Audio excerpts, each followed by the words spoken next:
ഇല്ല, അങ്ങനെയൊന്നുമില്ല. U D എഫിൻ്റെ ഉത്തരവാദിത്തപ്പെട്ട സംസ്ഥാന നേതാക്കൾ ഇപ്പോഴും നമ്മളുമായി കമ്മ്യൂണിക്കേഷനിലുണ്ട്. തീരുമാനം ഉണ്ടാകും. ഞങ്ങൾ ഒന്ന് വെയിറ്റ് ചെയ്യുക എന്ന നിലയ്ക്ക് തന്നെ പറയുന്നത്. തീരുമാനമില്ല എന്ന നിലയ്ക്ക് ഒരു സ്റ്റേറ്റ് ലീഡർ ഇതുവരെ എന്നോട് പേഴ്സണലായിട്ട് സംസാരിച്ചിട്ടില്ല, മാധ്യമങ്ങളിൽ സംസാരിക്കുന്നതായിട്ട് ഞാൻ കണ്ടിട്ടില്ല. ഉണ്ടാവും, തീർച്ചയായിട്ടും. പഞ്ചായത്ത് അവിടെ ഒരു മെമ്പറെ യു ഡി എഫിലേക്ക് മാറ്റി പഞ്ചായത്ത് ഭരണം വരെ യു ഡി എഫിൽ മാറ്റി കൊടുത്തതാണ്. അവിടെ തൃണമൂൽ കോൺഗ്രസിൽ പ്രാദേശിക കമ്മിറ്റികൾ അവർ പിടിച്ചിരിക്കുന്നത് എത്രത്തോളം സപ്പോർട്ട് ചെയ്യാം, അത് ചില സ്ഥലങ്ങളിലൊക്കെ സ്വാഭാവികമായിട്ടുണ്ട്. ചുങ്കത്തറയെ പോലുള്ള, കാരണം യു ഡി എഫ് ഭരിച്ചിരുന്ന ഒരു പഞ്ചായത്തിൽ വൈസ് പ്രസിഡന്റ് എൻ്റെ കൂടെ വരികയും പഞ്ചായത്ത് ബോർഡിനെതിരെ വോട്ട് ചെയ്യുകയും ചെയ്ത് അവിടെ ബോർഡ് മാറി യു ഡി എഫിന് ബോർഡ് കൊടുത്തൊരു പഞ്ചായത്താണ്. അതുപോലെ തന്നെ വയനാട്ടിലെ പനമരം പഞ്ചായത്തിൽ ഇതേ രീതിയിലുണ്ടായതാണ്. അവിടെയൊക്കെ ഒരു സീറ്റ് പോലും കൊടുക്കാൻ യു ഡി എഫിൻ്റെ പ്രാദേശിക നേതൃത്വം തയ്യാറായിട്ടില്ലെങ്കിൽ പ്രാദേശികമായിട്ടുള്ള പ്രവർത്തകരുടെ വികാരം നമുക്കത് ഏത് നിലക്കാണ് നമുക്കതിനെ തള്ളി പറയാൻ സാധിക്കുക. ചുങ്കത്തറയിലൊക്കെ സംഭവിച്ചത് അത് തന്നെയാണ്. തീർച്ചയായിട്ടും അതൊക്കെ ഒഴിവാക്കേണ്ടതൊക്കെ ആ രീതിയിൽ കണ്ടറിഞ്ഞുകൊണ്ട് ചെയ്യേണ്ട വിഷയങ്ങളായിരുന്നു. അതുണ്ടായില്ലല്ലോ. അപ്പോൾ അത് നമ്മളവരോട് പ്രവർത്തകരോട് പറഞ്ഞിട്ടും അവർക്കത് ഉൾക്കൊള്ളാൻ കഴിയാത്ത എന്താ പറയുക സാഹചര്യം ഉണ്ടായിരുന്നു.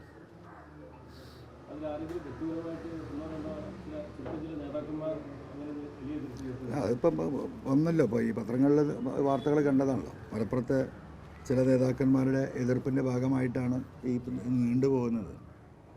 അതിൻ്റെ ഒരു പരിണിത ഫലമാണ് ഇപ്പോൾ ഈ ചുങ്കത്തറയിലൊക്കെ ഇപ്പോൾ നിങ്ങൾ ചോദിച്ച ഈ കാര്യങ്ങൾ.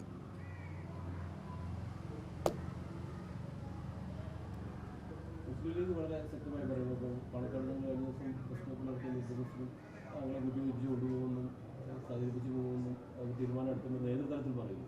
പാണക്കാട് തങ്ങൾ പറയുന്നത് പോലെ അല്ലെങ്കിൽ ലീഗ് നേതൃത്വം പറയുന്നത് പോലെ താഴെത്തട്ടിൽ നടക്കുന്നില്ലേ? അല്ല, അതിപ്പോൾ പാണക്കാട് തങ്ങൾ മാത്രമല്ല, യു ഡി എഫിലെ എല്ലാ നേതാക്കന്മാരും, പ്രധാന നേതാക്കന്മാരും അതേ മാനസികാവസ്ഥയിൽ തന്നെയാണുള്ളത്. ഇവിടെ ജില്ലയിലുണ്ടായ ചില പ്രാദേശിക വിഷയങ്ങളുടെ വിഷയത്തിൻ്റെ മുകളിൽ മാത്രമാണ് ഇപ്പോൾ ഈ നീണ്ടുപോകുന്നത് എന്ന് തന്നെയാണ് ഞാൻ മനസ്സിലാക്കുന്നത്.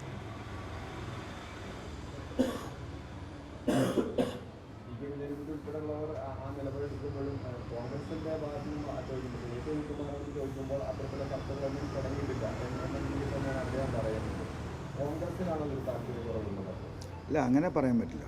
കോൺഗ്രസ്സിന് താല്പര്യമുണ്ടെന്ന് തന്നെ ഞാൻ മനസ്സിലാക്കും. കോൺഗ്രസ് എന്ന് പറഞ്ഞാൽ വലിയൊരു പാർട്ടി, ഒരുപാട് നേതാക്കന്മാർ, അതിൽ ചില ലീഡേഴ്സിൻ്റെ വിഷയമായിട്ടാണ് മനസ്സിലാവുന്നത്. പരിഹരിക്കപ്പെടുമെന്ന് തന്നെയാണ് കരുതുന്നത്.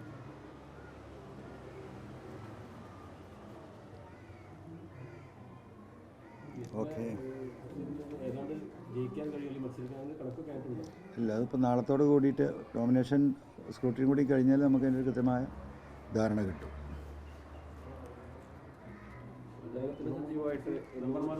എങ്ങനെ?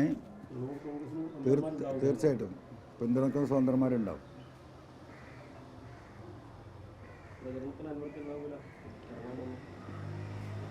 അതിനെപ്പറ്റിയൊന്നും തീരുമാനിച്ചിട്ടില്ല, അണ്ടർ ഡിസ്കഷനിലാണ്. ഇത് സ്ക്രൂട്ടിനി കഴിഞ്ഞ് പിൻവലിക്കലും കൂടി കഴിഞ്ഞ് കളം ഇപ്പോഴും വ്യക്തമല്ലല്ലോ. കളം വ്യക്തമായതിനു ശേഷം ആലോചിക്കുന്നില്ല. അത് ആലോചിക്കും. അപ്പോൾ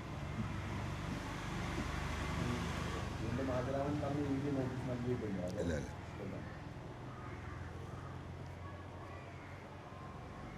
ഓക്കെ. അതെ,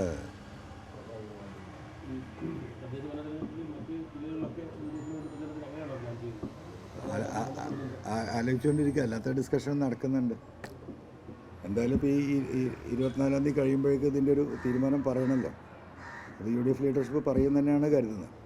തൃണമൂൽ കോൺഗ്രസിന്റെ ദേശീയ നേതൃത്വം ഈ തദ്ദേശ തെരഞ്ഞെടുപ്പിൽ ഏത് തരത്തിലുള്ള നിലപാട് സ്വീകരിക്കണമെന്നാണ് ആവശ്യപ്പെടുന്നത്? ഇവിടുത്തെ സാഹചര്യത്തിനനുസരിച്ച് തീരുമാനമെടുക്കാൻ പാടില്ല.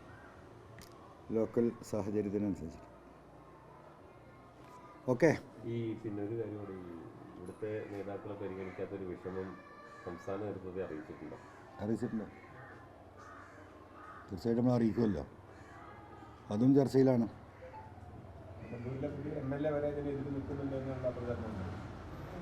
അത് ഇപ്പോൾ നമുക്ക് പറയാനായിട്ടില്ലല്ലോ. സമയം നമുക്ക് പറയാം.